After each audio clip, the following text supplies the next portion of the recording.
to London now, and fears for the weaker European economies are again rattling the markets. Despite a colossal bailout from the European Union, questions still remain over whether countries like Greece or Ireland or Portugal, for that matter, can really avoid defaulting on their debts.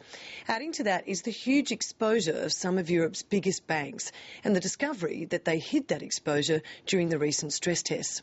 For more, I'm joined from London by David Buik from BGC Partners. Thanks for joining Lateline Business. It's a great pleasure. Good morning.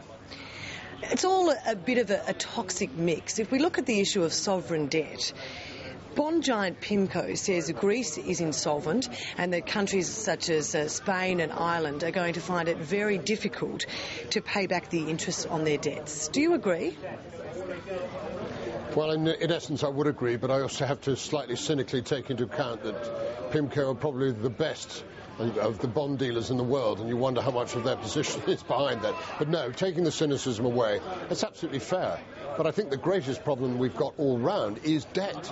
We're highlighting at the moment, as you say, on Greece, Ireland, Portugal, but Spain and Italy don't offer a great deal of comfort either.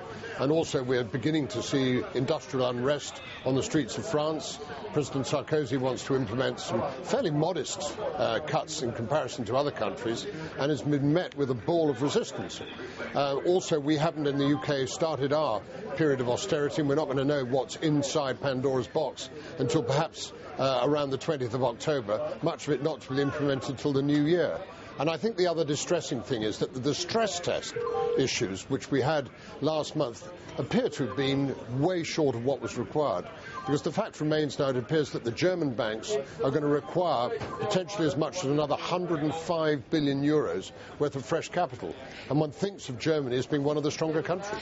I'll get to that in a minute. Why have we only just discovered the extent of the exposure of those European banks to sovereign debt issues? I don't think that's the case. I think we've been in denial. But aren't the issue's been there. Weren't the stress tests supposed to be credible? Well, I think really basically they answered the questions that they felt that was the best to ask. But nobody was actually prepared to say whether they wanted to have more exposure and more, be more transparent, which is what I think everybody needs to be. Without transparency of actually telling people what their portfolios are, it's not really a great deal of use, because I don't see how really people can assess it.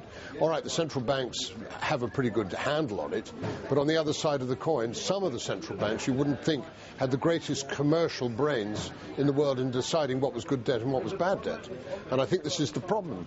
Until such time as we have greater transparency, I think it's going to prove quite a big problem going forward. How is Germany going to cope? You mentioned that some of the top 10 banks are going to need an extra 100 billion euros in extra capital.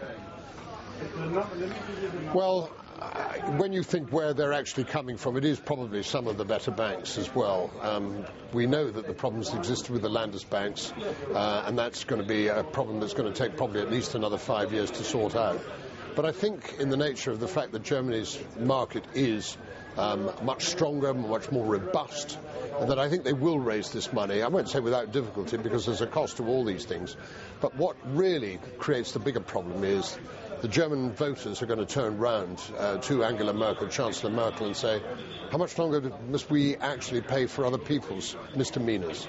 And in terms of stepping up to the plate and being supportive of Greece, Ireland and other ailing countries in the months and years to come, one day, and it's not going to be that far away, they're going to say enough is enough.